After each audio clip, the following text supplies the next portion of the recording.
శుక్లాంబరధరం విష్ణుం శశివర్ణం చతుర్భుజం ప్రసన్నవదనం ధ్యాయేత్ సర్వవిఘ్నోపశాంతయే. గురుబ్రహ్మా గురుర్విష్ణు గురుర్దేవో మహేశ్వరః గురుస్సాక్షాత్ పరబ్రహ్మ తస్మై శ్రీగురవే నమః. వ్యాసం వసిష్ఠనప్తారం శక్తేః పౌత్రమకల్మషం పరాశరాత్మజం వందే సుఖతాతం తపోనిధిం. నారాయణం నమస్కృత్య నరం చైవ నరోత్తమం దేవీం సరస్వతీం వ్యాసం తతో జయముదీరయేత్. వసుదేవసుతం దేవం కంసచాణూరమర్దనం దేవకీ పరమానందం కృష్ణం వందే జగద్గురుం. శ్రీ భాగవత కథాసుధలు 117వ భాగానికి స్వాగతం, సుస్వాగతం. పోతనామాచ్యుల వారు భాగవతాన్ని శ్రీరామచంద్రునికి అంకితం చేశారు. ఈషదున్మీలిత ధ్యానలోచనుడైన ఆయనకు రాముడు సాక్షాత్కరించాడు. ప్రతి స్కంధంలోనూ ప్రారంభంలో శ్రీరామునే ఆయన స్తోత్రం చేశారు. అటువంటి భగవత్ అవతారమూర్తి శ్రీరాముని చరిత్ర ఈ స్కంధంలో ఒక చిన్న కావ్యంగా విరాజిల్లుతోంది. దాదాపు 106 పద్యాల్లో సంక్షేపంగా రామాయణ కథనం సాగింది. కిందటి భాగంలో వేరే సంఖ్య చెప్పాను, అది దోషభూయిష్టం, అందుకు క్షమించవలను. అనుప్రాసగుంభిత రచన ఈ చిన్న కావ్యానికి శోభ ఇచ్చింది. ప్రతి పాత్రకు విషయానికి అనుప్రాస ఒక అలంకారమైంది. ఇంతటి గొప్ప శ్రీరామచరిత్ర చెప్పుకునేటప్పుడు పోతనామాచ్యుల వారికి రామదర్శనం ఎలా జరిగిందో తెలిపే పద్యం ప్రథమ స్కంధంలో మనం తెలుసుకున్నాం, విన్నాం. దాన్ని ఒక్కసారి మనం పునశ్చరణ చేసుకుందాం. మంచి పద్యాలు ఎన్నిసార్లు విన్నా విసుగు కలగదు కదా. ఆ మధురమైన పద్యాలు విన్నంత మాత్రానే మనస్సు ఎంతో ఊరటను పొందుతుంది, గొప్ప అనుభూతిని పొందుతుంది. ఆ పద్యం ఏమిటంటే, మెరగు చెంగటనున్న మేఘంబు కైవడి ఉవిధ చెంగట నుండు ఉండ ఒప్పువాడు. చంద్రమండల సుధాసారంబు పోలిక ముఖమున చిరునవ్వు మొలచువాడు. వల్లీయుత తమాల వసుమతీజము భంగి పలువిల్లు మూపున పరగువాడు. నీల నగాగ్ర సన్నిహిత భానుని భంగి ఘన కిరీటముతల కలుగువాడు. పుండరీక యుగము పోలు కన్నులవాడు. వెడద యురమువాడు విపుల భద్రమూర్తివాడు. రాజముఖ్యుడొక్కడు నా కన్నుగవకు ఎదురు కానబడియే. ఒక గ్రహణ స్నానం చేశాక ఆ గోదావరి నది తీరంలో అర్ధనిమీలిత నేత్రుడై పోతనామాచ్యుల వారు శివధ్యానంలో ఉండగా ఆయన కళ్ళ ఎదుట ఒక రాజముఖ్యుడు ప్రత్యక్షమయ్యాడు. ఆయన ఎలా ఉన్నాడంటే, నల్లని మబ్బు పక్కని మెరపు తీగలా ఆయన వెంట ఒక స్త్రీ కూడా శోభిస్తూ ఉంది. ఇందుబింబంలోని అంటే చంద్రబింబంలోని అమృతంలా ఆయన మొహంపై చిరునవ్వు శోభిల్లుతోంది. తమాల వృక్షం అంటే తమలపాకుల వృక్షం, దాన్ని అంటిపెట్టుకున్న తీగల భుజంపై పెద్ద విల్లు వేలాడుతోంది. నీలాద్రి శిఖరంపై ప్రకాశించే సూర్యబింబంలా శిరస్సుపై కిరీటం విరాజిల్లుతోంది. కెందామరల వంటి నేత్రాలతో విశాలమైన వక్షస్థలంతో భువన మోహన స్వరూపుడైన రాజశేఖరుడు నా కళ్ళ ఎదుట ప్రత్యక్షమయ్యాడు అని పోతనామాచ్యుల వారు ప్రారంభంలోనే ప్రథమ స్కంధంలో చెప్పుకున్నారు.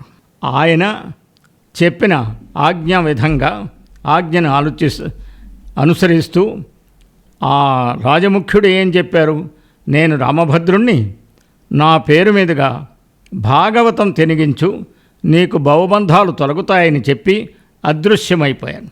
అప్పుడు పలికెడిది భాగవతమట, పలికెంచెడువాడు రామభద్రుడట, నే పలికిన భవహరమగునట, పలికెద వేరుండుగాధ పలుకగనేలా.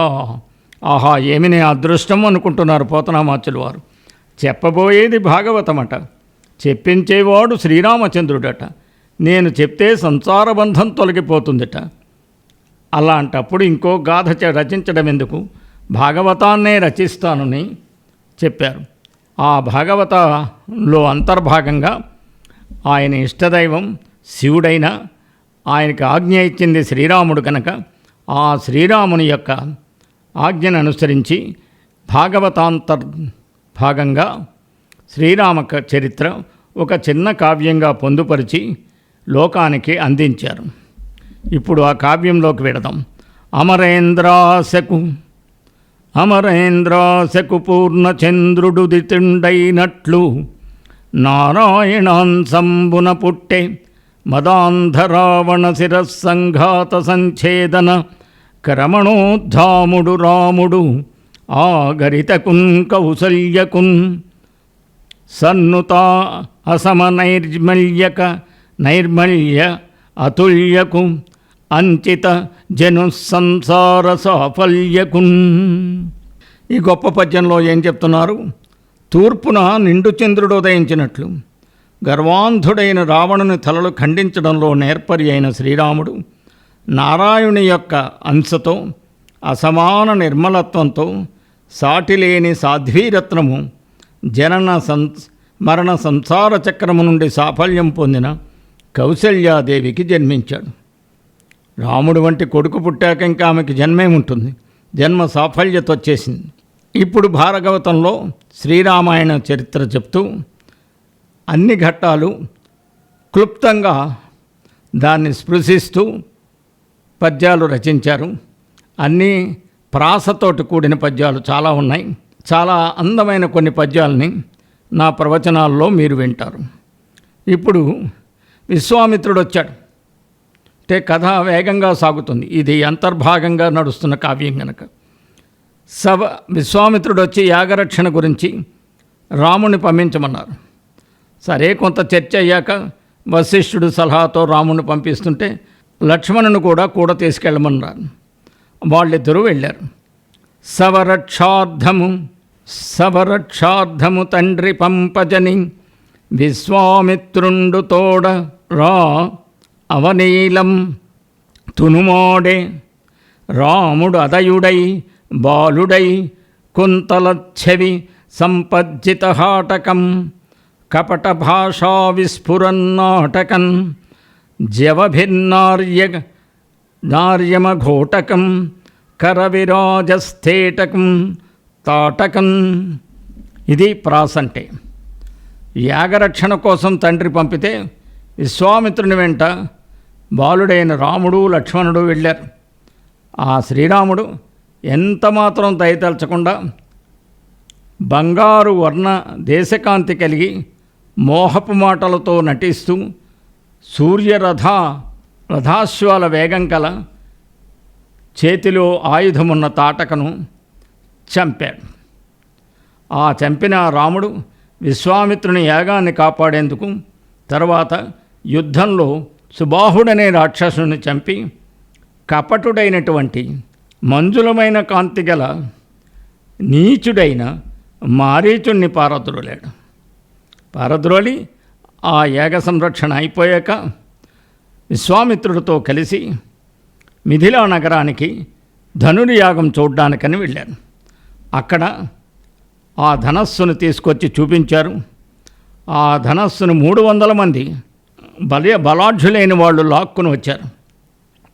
దాన్ని శ్రీరామచంద్రుడు ఏం చేశాడు? 100 కదల్చి తెచ్చిన లలాటోగ్రాక్షుచాపంబు బాలకరీంద్రంబు సులీలమై చెరకు కోలంత్రొంచు చందంబునన్ సకలోర్వీసులు చూడగా విరిచే దోశక్తిన్ విదేహక్షమాపక గేహంబున సీతకై గుణమణి ప్రస్ఫీతకై లీలతోన్. ఆ గొప్ప ధనస్సుని, శివధనస్సుని సుగుణాల ప్రోవైన సీత కోసం ఆ రాముడు జనకరాజన్యుని ఇంటిలో 300 మంది కదిలించి తెచ్చిన శివుని శాపాన్ని చిన్న ఏనుగు చెరుకుగడను విరిచినట్లు తన భుజబలంతో సునాయాసంగా విరిచాడని పోతనామాచ్యుల వారు భాగవతంలో చెప్తున్నారు. భూతలనాథుడు రాముడు ప్రీతుడై పెండ్లి ఆడే పృథుగుణమణి సంఘాతన్ భాగ్యోపేతన్ సీతన్ ముఖకాంతి విజిత సితఖద్యోతన్. ఈ కంద పద్యంలో ఇలా అంటున్నారు: భూనాయకుడైన రామచంద్రుడు గుణవంతురాలు, అదృష్టవంతురాలు, చంద్రుని కంటే అధికమైన ముఖ తేజస్సు కలిగిన సీతాదేవిని ప్రీతితో పెండ్లాడాడు అని చెప్తున్నారు.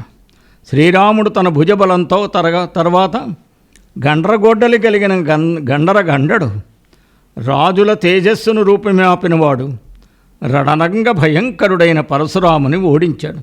ఆయనకి గర్వం ఉండేది, ఆ గర్వభంగం చేశాడు.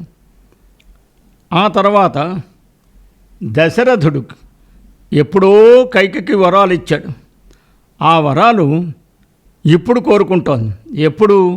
శ్రీరామునికి యువరాజ పట్టాభిషేకం చేద్దామని ఘోషణ చేసిన తర్వాత ఆ వరాలు కోరుకుంది కైక. ఆ వరాలు ఏంటంటే, రామునికి బదులు భరతునికి పట్టాభిషేకం, శ్రీరాముడు 14 సంవత్సరాలు దండకారణ్యంలో వనవాసం. దీన్ని తండ్రి ఆజ్ఞగా, దశరథుని ఆజ్ఞగా తలవాల్చి నమస్కరించి, అప్పటికే తనతో పాటు రావడానికి సిద్ధమైన లక్ష్మణుడు సీతతో కలిసి అడవికి వెళ్ళారు. శ్రీరామచంద్రుల వారు వనవాసం చేయడానికి తండ్రి ఆజ్ఞను పాటించి అలా వెళ్ళాడు. తండ్రిని సత్యసంధుణ్ణి చేయడానికి వెళ్ళాడు. ఆ రాజశ్రేష్ఠుడైన రాముడు నిజ సేవానిరతుడైన భరతుని రాజ్యంలో ఉంచి కులపర్వతాన్ని అవమానించగల సుందరమైన కాంతులతో విరాజిల్లే చిత్రకూట పర్వతాన్ని అధిరోహించాడు. అక్కడి నుంచి దండకారణ్యాన్ని వీక్షిస్తున్నారు. పుణ్యుడు రామచంద్రుడు